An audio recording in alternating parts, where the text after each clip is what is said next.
Back in the early age of LANs, the mid-1980s, when the mini and mainframe world still got a big laugh out of the idea that major corporations would ever trust their critical data to something as unstable and faddish as personal computers, when it was unthinkable that the military or other government agency would actually attempt to maintain their daily operations outside of the glass house, let alone use microcomputers to fight a war.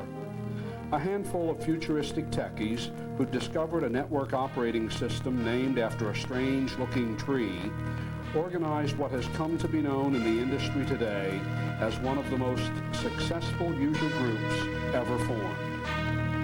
Their goals back then were simple: find kindred spirits for whom the word enterprise meant more than an imaginary intergalactic spaceship piloted by movie actors.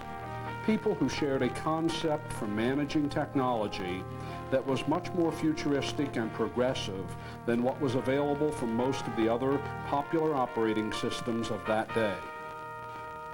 Some of those early leaders who helped to bring the ABUI into existence did their part and moved on. Others stayed with the association through ensuing years, serving on various committees or on the board of directors and helping the association grow. And they, in turn, have grown along with it.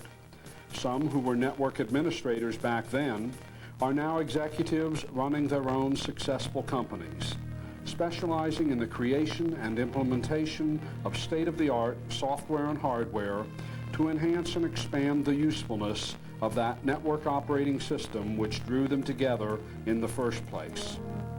Others who had no designs on striking out on their own have also matured within the industry, becoming some of the most well-known and widely respected leaders today. And what of the organization itself? From the first conference, which drew 56 users from 26 companies and government agencies, the ABUI has grown to over 1,600 members, representing nearly 500,000 users at organizations around the world. Held at the New England Telephone Learning Center in Marlborough, Massachusetts, the first user group meeting was a one-day affair focused on Banyan's concept of what enterprise networking was all about. Over the course of the next 7 years, each conference improved on the preceding one, offering more and more opportunities for members and non-members alike to gain advantage by providing them with information and technology available through no other venue. As early as the second conference, it was clear that ABUI's user-to-user and user-to-Banyan discussions were an important benefit of participation. As time went on, the ABUI formalized that information exchange process into twigs, figs, and buds, all opportunities for users to make their collective voices heard in a way not available by any other means. Working together, the ABUI and Banyan have made the semi-annual conferences important showplace events.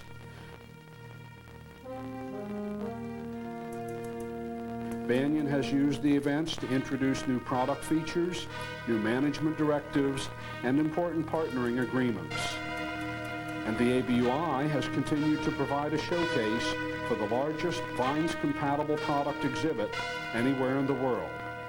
From a humble beginning at the Spring '87 Conference Expo in San Diego, California, with 8 tabletop exhibits, the ABUI Conference Expo has grown to over 40,000 square feet of exhibit space.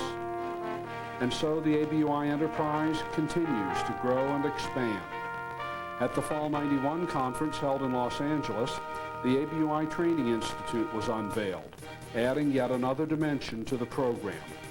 A year later, a senior executive forum is introduced to respond directly to the needs of the growing number of network specialists who have climbed the ranks into upper management.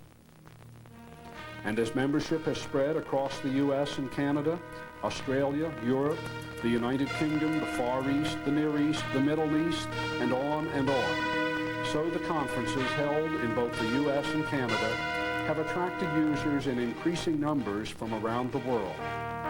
At the Spring '92 conference held in Chicago, over 20% of the attendees were from outside North America.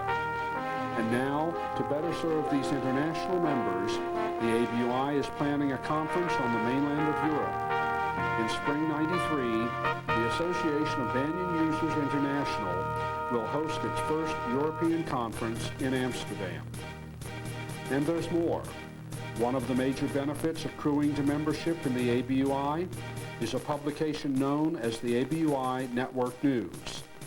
This bi-monthly magazine provides a necessary and important voice by which both the association as a whole and its individual members can be heard. Network News offers vendors and developers a focused media for reaching those potential customers who are most interested in the products and services they provide, while offering members a well-rounded list of the Vines compatible products and services available. A recent addition to the ABUI publications list is the all-new Membership Directory. Published annually and listing all current members of the ABUI, it will satisfy a much-requested service to vendors and members alike. And what about the future?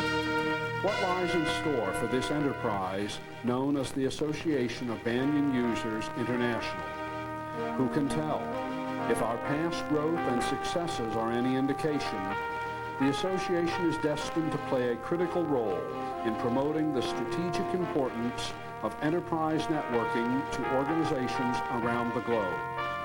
In fact, an important part of the ABUI's mission is to do just that, to provide an effective international voice and leadership representing the interests and issues of Vines users to Banyan, third-party developers, resellers, and the industry at large, to augment networking-related products and services, and to promote mutual support and information exchange within the Vines community.